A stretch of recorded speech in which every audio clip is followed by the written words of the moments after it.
So the next thing I want to do is talking about the standing figure from the lagoons. And they're very similar, their figure, their carving to the Bali. And in fact, sometimes it's really hard to tell them apart. And it's really impossible to distinguish figures like this, whether the statues were used for sacred carvings of the spirit forces or the secular carvings just to display as entertainment, unless we have some history that's associated actually with the context of the figure of how it was used. But we can do a little comparison between the ballet and the lagoons here. So in the last video, I was showing you this one, which is from the ballet, and we have this paired figure. And so you can see, again, the bended knee, the gesture of the hands on the side is symbolizing some kind of peaceful gesture. And we have instead not really the hands on the knees here, and we do not have bent knees. These are very thin, and the way the bodies are carved, and the lagoon figure here is very distinct in how we have such a cylindrical, small carved torso, but yet the legs and the arms have almost like these, I don't know, like bulbous kind of sections to them. This is also decorated with jewelry and necklaces here, and the ballet here, they have necklaces as well, but they're carved. They're not placed onto the figure, although this one has these red beads that are very, very important in their society and are associated with royalty, wealth, money. So there are some very distinct differences also with the hair. The figure here, the male figure, has no facial hair here. This one does. So there's some differences here that we can point out between the two. Now I want to move on to the drums, which is also a very important part in the culture. So this is again from Ghana, and this is an elaborate carved drum, and the entire drum is supposed to be understood as the female body, and you can see that here because the drum itself has breasts that have been carved onto it. And the female gendering of such drums is typical, and while the exact meaning of it is not known, it accords with the fact that the largest and most important drum of an assemblage is known as the mother of the group. This and other similar drums are further aggrandized by being carved as though supported on the back by a strong animal, in this case an elephant, in others a lion. The images carved in low relief represent aspects of daily life or ritual life, material culture, and the natural environment. Many of them are linked to proverbs and other verbal forms.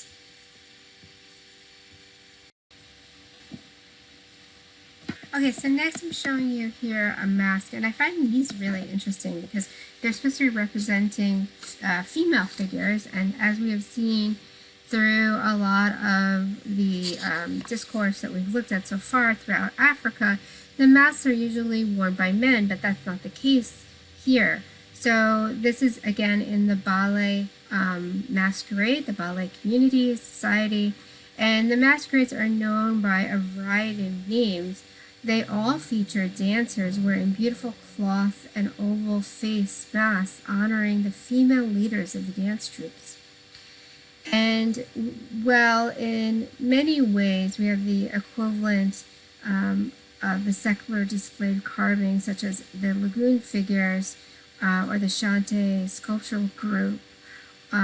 We have these smooth, idealized faces are distinguished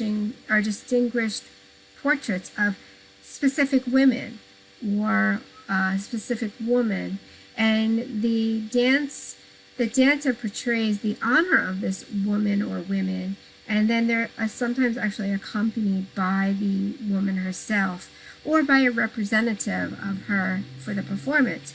So It's very different than other masquerades that we've seen so far, that we have this understanding of these women being so important in the ballet community, and that they are actually honored in the masquerade, and then they're honored in a masquerade, and then she might even be just there, saying, yes, this is the masquerade about me and I'm being honored.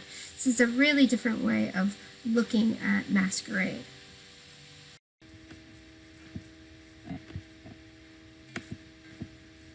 Now I'm showing you a mask from the ballet. Again, it's from the specific masquerade of the Gali, and it was adapted by the Bali and the Wayne. And the Gali is a popular Bali masquerade. It's secular today, but with serious social commentary, implying a base of beliefs about supernatural powers, their sources, effects, and the hierarchies. The most unusual venue for the Gali is the funeral of the prominent person, for which the all-day masquerade sequence provides both protection and entertainment. The ideal sequence of Bali, Gali dances include 4 successive male figure pairs for virtually identical masks, one usually black, the other red. All are danced by men.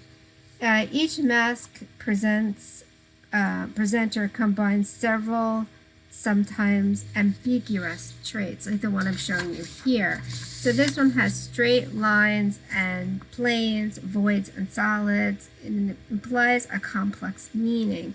Its composition is made out of buffalo, antelope, crocodile, and perhaps a bird, most likely an eagle.